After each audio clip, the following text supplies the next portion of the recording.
You guys all know that. I mean, a lot of people do. I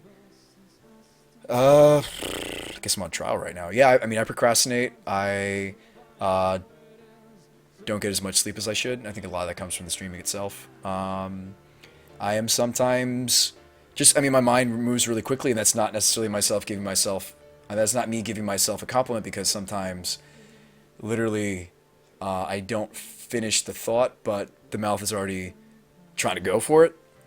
So that's a shortcoming of mine. And some people take that as I'm presumptuous, or they take that as sometimes I'm not humble. That's not necessarily true. I just like my family and like everybody in my family talks this quickly. They really do. So I grew up around that, and that's not necessarily a valid excuse.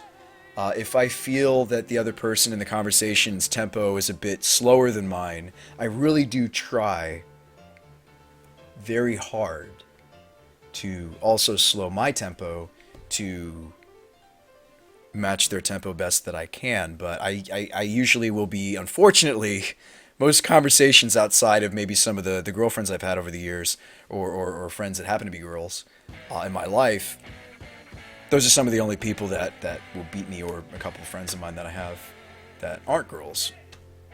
But for the most part, I'm usually the more quick-tongued person in the conversations that I have, and that has some really big drawbacks.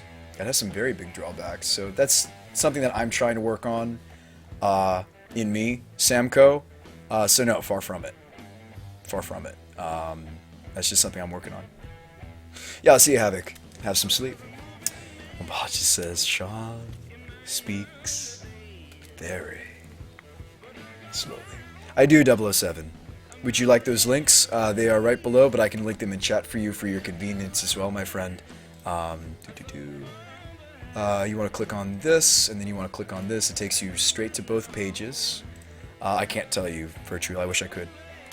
It's not just because I'm trying to hold on to you guys. I literally can't tell you. Like, I would be compromising my team, so. Jim says... Oh, that is sweet. So you killed him in response? That's awesome, Jim. That is awesome. That is really cool. Balls McGee says, obviously, Bruce. Would you believe me if I told you I was born Southern? My parents are both Marylanders, but I was actually born and raised the first 4 years of my life in Texas. San Antonio, Texas, and El Paso, Texas. So technically, not that I feel like I'm Texan. My birth certificate says that I am like Texan, but I don't feel Texan. I was only there because my dad was in the military. Hit him for treason. There's nothing wrong with a quick tongue as long. Hang on a second, and this is what I'm trying to work on. It's something that I've been working through with friends and some family, because I can sometimes frustrate. I mean, my dad also speaks very quickly, but my mom not as much, and it can frustrate her that I'm moving at a certain speed. So, you know, like it's fine if your tempo, if the way that your brain and mouth work is fast. It's just you really do need to gauge yourself, and this is something I'm going to really try hard to do at the GP. I don't think I do in Magic, because I'm very excited to be playing Magic. I'm very excited to be going to this GP, and that's going to pour over into my conversations with my opponents, with other people at the GP.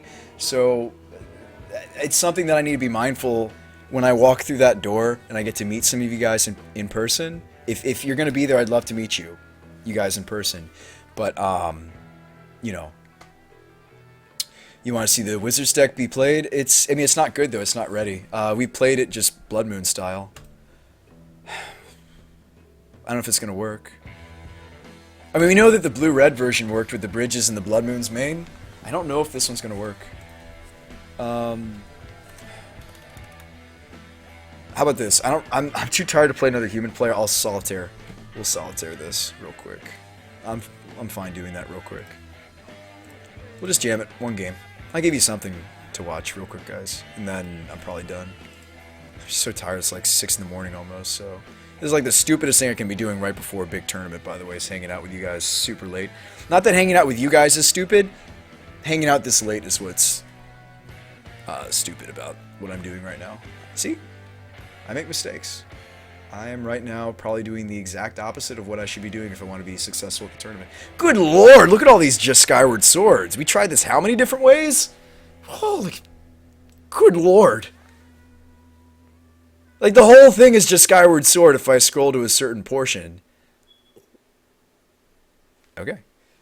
I really wanted to take that to the tournament, guys. I did. I just don't think it's in the right place now because...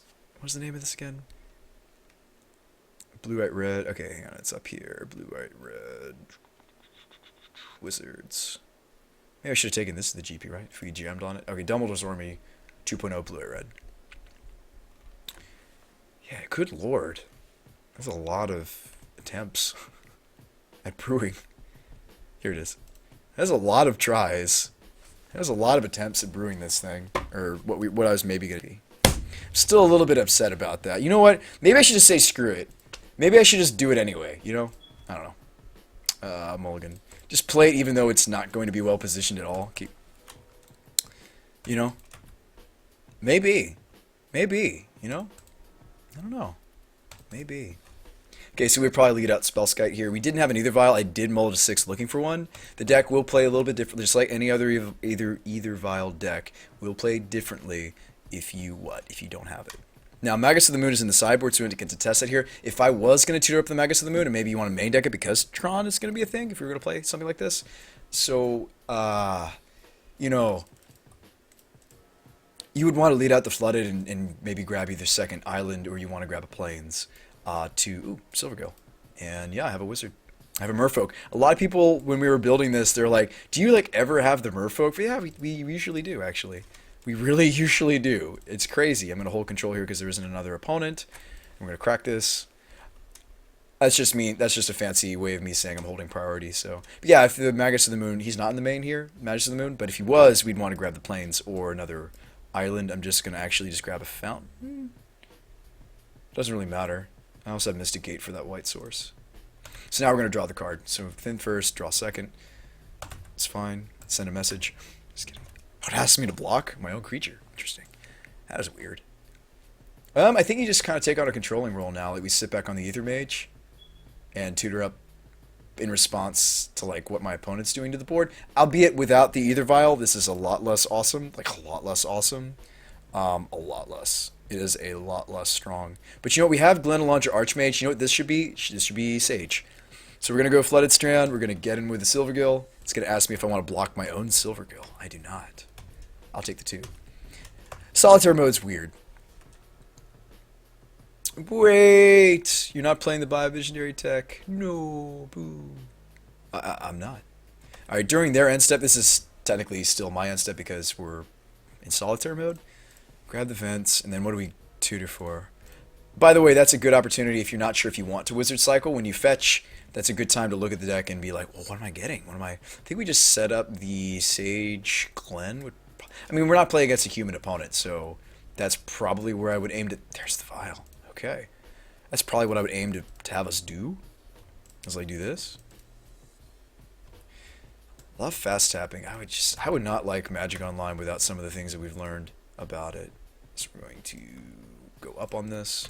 Yeah, I just would not want to. Oh, well now we have an Ether Mage, so now we can start to do some cool stuff. But honestly, I would still just establish the what? We would establish the Glen. So we've got Glen Lock. We've got, thanks to Sage of Fables, if I needed to counter something, because of the persist and the way that Sage reads. So you guys all know probably Glenelonge Archmage. You guys are all Magic players. You probably don't know this one. So Sage of Fables, this is a Merfolk Wizard for 3, 2 colorless, single blue.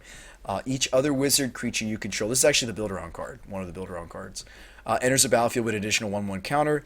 For 2 colorless, we can remove a counter from one of their creatures to draw a card. Great. Okay, well, wait. But what's relevant about this card? It's actually the first line. It is the each other wizard you control enters the battlefield with an additional 1/1 counter. That 1/1 counter counters out, or essentially negates, balances out the persist counter that the Archmage would normally come in with, because this is state-based. And so you essentially have, again, you have to keep this on the table. Things like Spellskite and the other counter wizards help you do that. Essentially, now I have as many blue counter spells as I can pay for. Single blue for a negate as I can pay for. We can just keep using the Glen. Obviously, if they have a spell and then you use Glen and then Glen's persisting and then they have another spell that you needed to counter, well, you need to establish either a second Glen, you need to establish another wizard that has the ability to counter spells. But the deck usually does that, so let's go ahead and do that. So let's attack in. And let's try to... Okay, so now we got this on 2, so we can... Okay, cool, so we got some play. Let's check this out. So we're going to swing in... And during their end step, what I would do, this is where the cool spice of the deck really comes out, although my opponent is in theory dead here. We Wizard Cycle. Now you could fetch first if you want to take a look-see at what you're going to get. If we go grab Void Mage Prodigy, now we have kind of a hard lock. And let me show you what happens here. This is kind of the hard lock that the deck is able to do. This is really cool. So basically, now I have a hard lock. Why?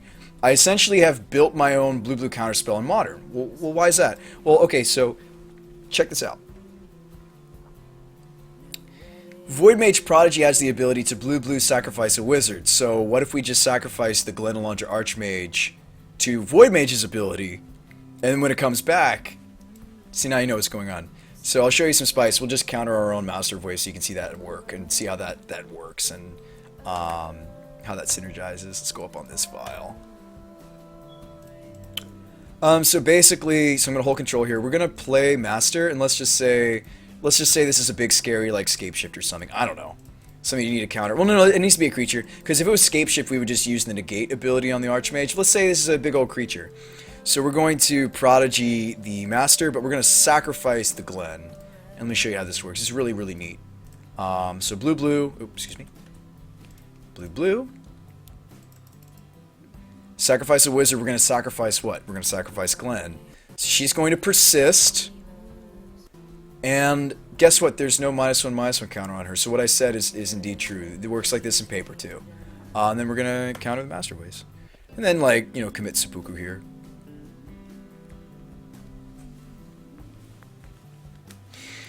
Balls McGee says only GP I've gone to is Houston. Almost made it big. Now I can't go to ones. Travel and hotels expensive. You live in Kansas? Oh, Kansas City. Oh, Kansas City. There's a couple different... Actually, I didn't used to know this, and I should know this because there are actually multiple Kansas cities, are there not?